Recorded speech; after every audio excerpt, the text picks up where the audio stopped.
வணக்கம். தந்தியின் பாட்காஸ்ட் செய்திகளை வாசிப்பது மார்ஷல். முதலில் தலைப்புச் செய்திகள். மாணவர்கள் கல்வி கற்க எதுவும் தடையாக இருக்கக்கூடாது. தடைகளை உடைத்தெறிந்து அதற்கு வேண்டிய உதவிகளை செய்ய நான் இருக்கிறேன் என முதலமைச்சர் ஸ்டாலின் பேச்சு. வயநாடு நிலச்சரிவு பாதிப்புகளை பார்வையிட இன்று பிரதமர் மோடி கேரளா வருகை. நிவாரண முகாம்களில் தங்கியுள்ளவர்களை சந்தித்து ஆறுதல் தெரிவிக்கிறார். வயநாடு நிலச்சரிவு குறித்து கேரள உயர்நீதிமன்றம் தானாக முன்வந்து வழக்கு பதிவு. இயற்கை பேரிடர் எச்சரிக்கை விடுக்கவும் நடவடிக்கை எடுக்கவும் அரசுக்கு என்ன அமைப்பு உள்ளது என கேள்வி. இந்திய வங்கதேச எல்லைப் பகுதியை கண்காணிக்க குழு. உள்துறை அமைச்சர் அமித்ஷா தகவல். ஆகஸ்ட் 11ஆம் தேதி நடைபெறும் முதுநிலை நீட் தேர்வை தள்ளி வைக்க கோரிய மனுவை தள்ளுபடி செய்தது உச்சநீதிமன்றம். 5 மாணவர்களுக்காக 2 லட்சம் மாணவர்களை சிக்கலில் தள்ள முடியாது என நீதிபதிகள் ஆவேசம். சென்னை மெட்ரோ ரயில் திட்டத்தின் 2ஆம் கட்ட பணிகளுக்கான மொத்த செலவுகளையும் தமிழக அரசே ஏற்கும். மக்களவையில் தயாநிதி மாறன் எம்பி எழுப்பிய கேள்விக்கு நகர்ப்புற விவகாரங்களுக்கான மத்திய இணையமைச்சர் டோக்கன் சாஹூ தகவல். ரஷ்ய ராணுவத்தில் பணியாற்றும் இந்திய இளைஞர்கள் விரைவில் விடுவிக்கப்படுவார்கள். ரஷ்ய அதிபர் புதின் உறுதியளித்துள்ளதாக மக்களவையில் வெளியுறவுத்துறை அமைச்சர் ஜெய்சங்கர் தகவல். இஸ்ரேல் இந்தியா இடையான விமான சேவையை சஸ்பெண்ட் செய்தது ஏர் இந்தியா நிறுவனம். இஸ்ரேல் மீது ஈரானும் தாக்குதல் நடத்தப்படும் என அறிவித்துள்ளதால் பதற்றம். ஒலிம்பிக் போட்டிகள் முடிவதற்குள் வினேஷ் போகத் வழக்கில் தீர்ப்பு. வழக்கை விசாரிக்க மத்தியஸ்தராக அனபெல் பெனட் நியமனம். பாரிஸ் ஒலிம்பிக் மல்யுத்த போட்டியில் இந்திய வீரர் அமன் ஷெராவத் வெண்கலம் வென்று அசத்தல். பியர்டோரிகோ வீரர் டேரியன் குரூஸை வீழ்த்தி அபாரம். கீழடுக்கு சுழற்சி காரணமாக தமிழகம் மற்றும் புதுவையின் ஒரு சில இடங்களில் கனமழைக்கு வாய்ப்பு. சென்னை வானிலை ஆய்வு மையம் தகவல். இனி விரிவான செய்திகள். வயநாட்டில் நிலச்சரிவால் பாதிக்கப்பட்ட பகுதிகளுக்கு பிரதமர் மோடி இன்று பார்வையிடுகிறார். காலை 11:30 மணிக்கு கண்ணூர் விமான நிலையத்தில் தரையிறங்கும் அவர் பாதிக்கப்பட்ட பகுதிகளை ஹெலிகாப்டரில் ஆய்வு செய்கிறார். சாலை வழியாக சென்று ராணுவம் கட்டிய பெய்லி பாலம், சூரல்மலை, வெள்ளரமலை பள்ளி, முண்டகை பகுதிகளை பார்க்கிறார். மீட்புக் குழுவினர், உள்ளூர் மக்கள், பேரிடரில் பெற்றோரை இழந்த குழந்தை அவந்திகா மற்றும் காயமடைந்தவர்களை சந்திக்கிறார். பிரதமர் மோடி தலைமையில் நடைபெற்ற மத்திய அமைச்சரவைக் கூட்டத்தில் பிரதமரின் நகர்ப்புற வீடு கட்டும் திட்டத்தின் 2ஆம் கட்டத்திற்கு ஒப்புதல் வழங்கப்பட்டுள்ளது. 10 லட்சம் ரூபாய் முதலீட்டில் செயல்படுத்தப்படும் இந்த திட்டத்தில் மத்திய அரசின் மானியமாக 2,50,000 கோடி ரூபாய் வழங்கப்பட உள்ளது.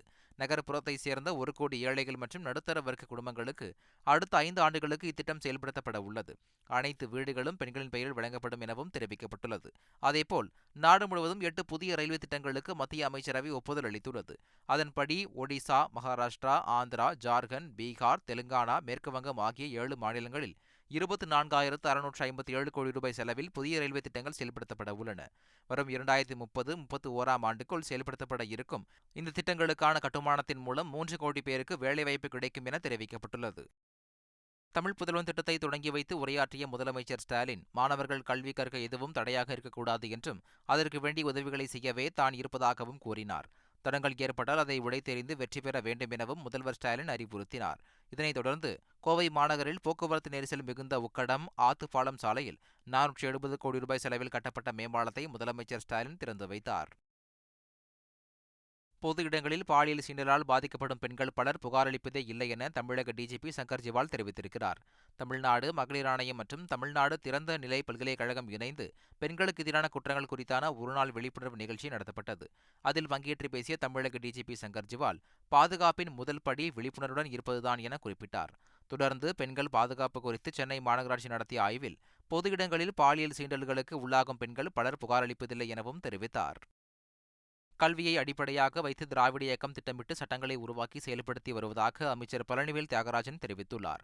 மதுரையில் தமிழ் புதல்வன் திட்டத்தை தொடங்கி வைத்து பேசிய அவர், சமூகத்தில் எல்லா அடுக்கில் இருக்கிற மக்களுக்கும் கல்வியின் பலன் மிகவும் உறுதுணையாக இருக்கும் என்றார். கல்வியின் பலன் அனைவருக்கும் சேரும் என்பதற்காகவே கட்டாயக் கல்வி சட்டத்தை 1921ஆம் ஆண்டிலேயே நீதி கட்சி ஆட்சி உருவாக்கியதாக அமைச்சர் பழனிவேல் தியாகராஜன் கூறியுள்ளார்.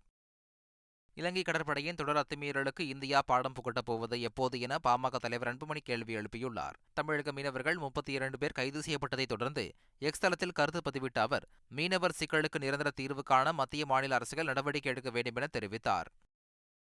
ஆகஸ்ட் 11ஆம் தேதி நடைபெறும் முதுநிலை நீட் தேர்வை தள்ளி வைக்க கோரிய மனுவை உச்சநீதிமன்றம் தள்ளுபடி செய்தது. நியாயமான தேர்வு சூழலை உருவாக்கும் வகையில் முதுநிலை நீட் தேர்வை ஒரே தொகுதியாக நடத்தவும் தேர்வை தள்ளி வைக்க கோரியும் மனு தாக்கல் செய்யப்பட்டது. அதனை விசாரித்த உச்சநீதிமன்ற தலைமை நீதிபதி சந்திரசூட் தலைமையிலான அமர்வு 5 மாணவர்களுக்காக 2 லட்சம் மாணவர்களை சிக்கலில் தள்ள முடியாது என கூறி மனுவை தள்ளுபடி செய்தனர். தகுதியான 140 ஆசிரியர்கள் நியமனம் செய்தது மனநிறைவை தருவதாக அண்ணா பல்கலைக்கழக துணைவேந்தர் வேல்ராஜ் தெரிவித்துள்ளார்.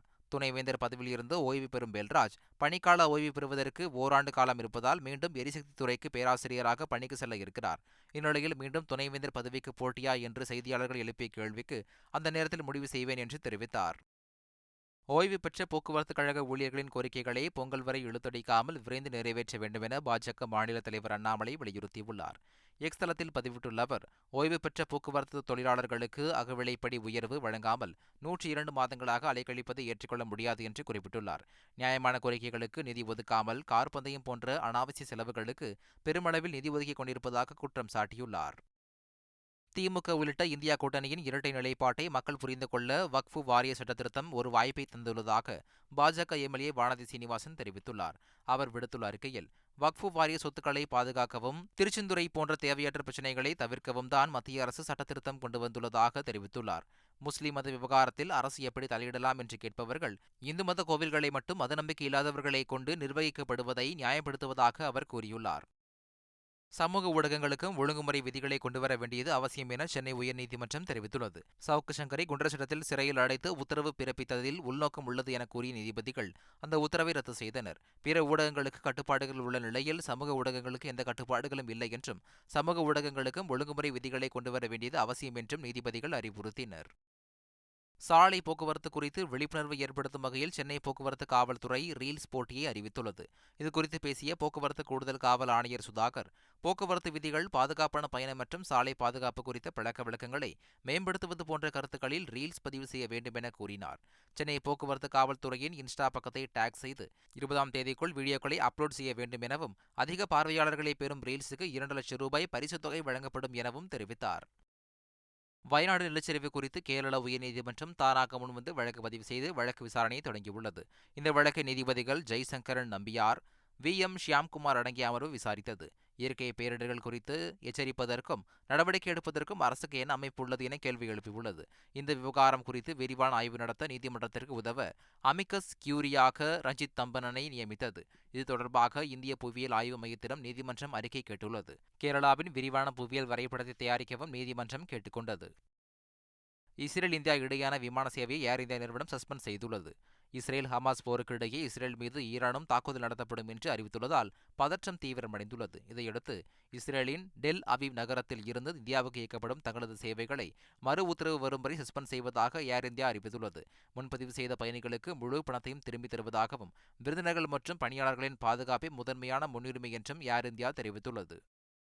டெல்லி அரசின் மதுபான கொள்கை முறைகேடு வழக்கில் 2023 பிப்ரவரியில் கைது செய்யப்பட்ட மணீஷ் சிசோடியாவுக்கு உச்சநீதிமன்றம் ஜாமீன் வழங்கியதும் சிறையில் இருந்து விடுவிக்கப்பட்டார். 17 மாதங்களாக திகார் சிறையில் இருந்த அவர் ஜாமீன் வழங்கப்பட்டதும் சிறையில் இருந்து விடுவிக்கப்பட்டார். அவருக்கு ஆம் ஆத்மி தொண்டர்கள் உற்சாக வரவேற்பு அளித்தனர். அப்போது பேசிய சிசோடியா, மக்களின் அன்பு, கடவுளின் ஆசீர்வாதம், உண்மையின் சக்தியால் விடுதலையாகியிருப்பதாக நெகிழ்ந்தார். அரசியல் அமைப்பு, ஜனநாயகத்தின் சக்தியால் எனக்கு ஜாமீன் கிடைத்துள்ளது. அதே சக்தி கெஜ்ரிவால் சிறையில் இருந்து விடுவிப்பதை உறுதி செய்யும் என்றும் சிசோடியா கூறினார். ஜம்மு காஷ்மீரில் விரைவாக தேர்தல் நடத்த உறுதி பூண்டுள்ளதாக தலைமை தேர்தல் ஆணையர் தெரிவித்துள்ளார். ஜம்மு காஷ்மீர் சட்டப்பேரவைக்கு தேர்தல் நடத்துவது தொடர்பாக தலைமை தேர்தல் ஆணையர் ராஜீவ்குமார் தலைமையிலான குழு 2 நாட்களாக ஆய்வு மேற்கொண்டது. பலதரப்பட்ட ஆலோசனைகளுக்கு பின்னர் செய்தியாளரிடம் பேசிய ராஜீவ்குமார், மக்களவைத் தேர்தலில் காஷ்மீர் வாக்காளர்களின் பங்களிப்பு பாராட்டுக்குரியது என்றார். இத்தனை ஆண்டுகளாக நடைபெறாத தேர்தலை நடத்த முடியும் என்று மக்கள் நிரூபித்து காட்டியதாகவும் அவர் குறிப்பிட்டார். காஷ்மீர் சட்டப்பேரவை தேர்தலை நடத்துவதற்கு பொருத்தமான தருணம் என குறிப்பிட்ட அவர், விரைவில் தேர்தலை நடத்த உறுதி பூண்டுள்ளதாக தெரிவித்தார். பட்டியலின பழங்குடியினருக்கான கிரீமி லேயர் முறையை அமல்படுத்தக்கூடாது என பட்டியலின பழங்குடியின பாஜக எம்பிக்கள் பிரதமர் மோடியிடம் மனு அளித்தனர். இதுகுறித்த உச்சநீதிமன்ற கருத்துக்களை நடைமுறைப்படுத்தக்கூடாது என்றும் வலியுறுத்தினர். பிரதமர் மோடி இதுகுறித்து பரிசீலிப்பதாக தெரிவித்தார். இந்திய வங்கதேச எல்லைப் பகுதியை கண்காணிக்க மத்திய அரசு குழு ஒன்றை அமைத்திருப்பதாக உள்துறை அமைச்சர் அமித்ஷா தெரிவித்துள்ளார்.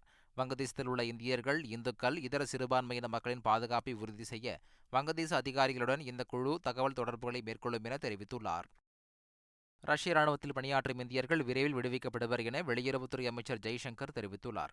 இதுகுறித்து மக்களவையில் கேரள எம்பி அடூர் பிரகாஷ் கேள்வி எழுப்பினார். இதற்கு பதிலளித்த அமைச்சர் ஜெய்சங்கர், ரஷ்ய ராணுவ சேவையில் எந்தவொரு இந்தியராவது இருந்தால் விரைவில் விடுவிக்கப்படுவர் என ரஷ்ய அதிபர் புதின் பிரதமர் மோடியிடம் உறுதியளித்திருப்பதாக கூறினார். சென்னை மெட்ரோ ரயில் திட்டத்தின் 2ஆம் கட்ட பணிகளுக்கான மொத்த செலவுகளையும் தமிழக அரசு ஏற்கும் என மத்திய இணையமைச்சர் டோக்கன் சாஹூ தெரிவித்துள்ளார். மக்களவையில் திமுக எம்பி தயாநிதி மாறன் எழுப்பிய கேள்விக்கு எழுத்துப்பூர்வமாக அளித்த பதிலில் 63,246 கோடி ரூபாய் மதிப்பிலான இத்திட்டத்திற்கு மத்திய அரசு நிதி ஒதுக்கவில்லை என அவர் கூறியுள்ளார். டெல்லி, சூரத், பெங்களூரு உள்ளிட்ட 15 மெட்ரோ திட்டங்களுக்கு நிதி ஒதுக்கியுள்ளதாகவும் கூறியுள்ளார். பாரிஸ் ஒலிம்பிக்கில் இந்திய மல்யுத்த வீராங்கனை வினேஷ் போகத் தகுதி நீக்கம் செய்யப்பட்டதற்கு எதிரான மேல்முறையீட்டை விசாரிக்க மத்தியஸ்தராக ஆஸ்திரேலியாவைச் சேர்ந்த அனபெல் பெனட் நியமிக்கப்பட்டுள்ளார். பாரிஸ் ஒலிம்பிக்கில் தகுதி நீக்கம் செய்யப்பட்டதற்கு எதிர்ப்பு தெரிவித்து விளையாட்டு அமைப்புகளுக்கான நடுவர் நீதிமன்றத்தில் இந்திய மல்யுத்த வீராங்கனை வினேஷ் போகத் மேல்முறையீடு செய்தார். மேல்முறையீட்டை விசாரித்து ஒலிம்பிக் போட்டிகள் முடிவதற்குள் தீர்ப்பு வழங்க நடுவர் நீதிமன்றம் முடிவெடுத்துள்ளது. பாரிஸ் ஒலிம்பிக் நிறைவு விழாவில் இந்திய அணியின் தேசிய கொடியை மனு பாக்கருடன் இணைந்து வெண்கலப் பதக்கம் வென்ற ஹாக்கி கோல் கீப்பர் ஸ்ரீ ஜெயேஷும் ஏந்திச் செல்வார் என இந்திய ஒலிம்பிக் கமிட்டி கூறியுள்ளது. 20 ஆண்டுகளுக்கு மேலாக இந்திய ஹாக்கி அணியில் விளையாடி ஓய்வு பெற்றுள்ள ஸ்ரீ ஜெயேஷை கௌரவிக்கும் விதமாக ஒலிம்பிக் கமிட்டி இதனை அறிவித்துள்ளது. ஈட்டி எறிதலில் வெள்ளிப் பதக்கம் வென்ற நீரஜ் சோப்ராவும் ஸ்ரீ ஜெயேஷை பரிந்துரைத்ததாக ஒலிம்பிக் கமிட்டி தெரிவித்துள்ளது. பாரிஸ் ஒலிம்பிக் ஈட்டி எறிதலில் வெள்ளி வென்ற நீரஜ் சோப்ராவை தொலைபேசியில் தொடர்பு கொண்டு பிரதமர் மோடி வாழ்த்து தெரிவித்தார். போட்டி சென்ற விதம், போட்டியில் கிடைத்த அனுபவங்கள் உள்ளிட்டவற்றை நீரஜ் சோப்ராவிடம் கேட்டு தெரிந்து கொண்ட பிரதமர் மோடி அவருக்கு ஏற்பட்ட காயங்கள் குறித்தும் கேட்டறிந்தார். மேலும் தங்கம் வென்ற பாகிஸ்தான் வீரர் அர்ஷத் நதீமும் தன்னுடைய மகன் போன்றவர் என நீரஜ் சோப்ராவின் தாயார் வாழ்த்து தெரிவித்திருந்த நிலையில் நீரஜ் சோப்ராவின் தாயாரின் பரந்த குணத்தையும் பிரதமர் மோடி பாராட்டினார். பாரிஸ் ஒலிம்பிக் மகளிர் 400 மீட்டர் தொடர் ஓட்டம் தகுதிச் சுற்றுப் போட்டியில் இந்திய மகளிர் அணி தோல்வியை தழுவியது. தமிழக வீராங்கனைகள் வித்யா ராமராஜ், சுபா வெங்கடேசன், பூவம்மா, ஜோதிகா தாண்டி ஆகியோர் அடங்கிய இந்திய அணி தகுதிச் சுற்றில் கடைசி இடம் பிடித்தது. இதனால் இறுதிப் போட்டிக்கு தகுதி பெற முடியாமல் இந்திய மகளிர் அணி வெளியேறியது. பாரிஸ் ஒலிம்பிக் மல்யுத்த போட்டியில் இந்திய வீரர் அமன் ஷெராவத் வெண்கலப் பதக்கம் வென்று சாதனை படைத்துள்ளார். ஆடவர் 57 கிலோ எடை பிரிவில் நடைபெற்ற வெண்கலப் பதக்கத்திற்கான மல்யுத்த போட்டியில் பியர்டோரிகோ வீரர் டேரியன் குரூசுடன் அமன் ஷெராவத் மோதினார். இதில் 13-5 என்ற புள்ளிகள் கணக்கில் அமன் ஷெராவத் வெற்றி வாகை சூடி வெண்கலப் பதக்கத்தை வசப்படுத்தினார். மேலும் குறைந்த வயதில் ஒலிம்பிக்கில் பதக்கம் வென்ற இந்திய வீரர் என்ற பெருமையும் 21 வயதேயான அமன் ஷெராவத் பெற்றுள்ளார்.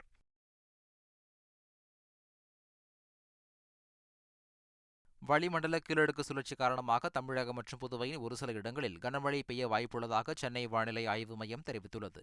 காஞ்சிபுரம், திருவள்ளூர், திருவண்ணாமலை, வேலூர் உள்ளிட்ட பகுதிகளில் கனமழை பெய்யக்கூடும் எனவும் சென்னை மற்றும் புறநகர் பகுதிகளில் மழைக்கு வாய்ப்புள்ளதாகவும் சென்னை வானிலை ஆய்வு மையம் கூறியுள்ளது. மீண்டும் தலைப்புச் செய்திகள். மாணவர்கள் கல்வி கற்க எதுவும் தடையாக இருக்கக்கூடாது. தடைகளை உடைத்தெறிந்து அதற்கு வேண்டிய உதவிகளை செய்ய நான் இருக்கிறேன் என முதலமைச்சர் ஸ்டாலின் பேச்சு.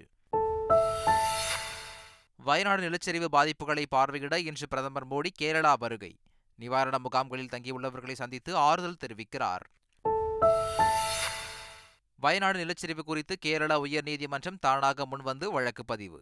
இயற்கை பேரிடர் எச்சரிக்கை விடுக்கவும் நடவடிக்கை எடுக்கவும் அரசுக்கு என்ன அமைப்பு உள்ளது என கேள்வி. இந்திய வங்கதேச எல்லைப் பகுதியை கண்காணிக்க குழு. உள்துறை அமைச்சர் அமித்ஷா தகவல். ஆகஸ்ட் 11ஆம் தேதி நடைபெறும் முதுநிலை நீட் தேர்வை தள்ளி வைக்க கோரிய மனுவை தள்ளுபடி செய்தது உச்சநீதிமன்றம். 5 மாணவர்களுக்காக 2 லட்சம் மாணவர்களை சிக்கலில் தள்ள முடியாது என நீதிபதிகள் ஆவேசம். சென்னை மெட்ரோ ரயில் திட்டத்தின் 2ஆம் கட்ட பணிகளுக்கான மொத்த செலவுகளையும் தமிழக அரசே ஏற்கும். மக்களவையில் தயாநிதி மாறன் எம்பி எழுப்பிய கேள்விக்கு நகர்ப்புற விவகாரங்களுக்கான மத்திய இணையமைச்சர் டோக்கன் சாஹூ தகவல். ரஷ்ய ராணுவத்தில் பணியாற்றும் இந்திய இளைஞர்கள் விரைவில் விடுவிக்கப்படுவார்கள். ரஷ்ய அதிபர் புதின் உறுதியளித்துள்ளதாக மக்களவையில் வெளியுறவுத்துறை அமைச்சர் ஜெய்சங்கர் தகவல். இஸ்ரேல் இந்தியா இடையான விமான சேவையை சஸ்பெண்ட் செய்தது ஏர் இந்தியா நிறுவனம். இஸ்ரேல் மீது ஈரானும் தாக்குதல் நடத்தப்படும் என அறிவித்துள்ளதால் பதற்றம். ஒலிம்பிக் போட்டிகள் முடிவதற்குள் வினேஷ் போகத் வழக்கில் தீர்ப்பு. வழக்கை விசாரிக்க மத்தியஸ்தராக அனபெல் பெனட் நியமனம். பாரிஸ் ஒலிம்பிக் மல்யுத்த போட்டியில் இந்திய வீரர் அமன் ஷெராவத் வெண்கலம் வென்று அசத்தல். பியர்டோரிகோ வீரர் டேரியன் குரூஸை வீழ்த்தி அபாரம். கீழடுக்கு சுழற்சி காரணமாக தமிழகம் மற்றும் புதுவையின் ஒரு சில இடங்களில் கனமழைக்கு வாய்ப்பு. சென்னை வானிலை ஆய்வு மையம் தகவல். இத்துடன் தந்தையின் பாட்காஸ்ட் செய்திகள் நிறைவு பெறுகின்றன. வணக்கம்.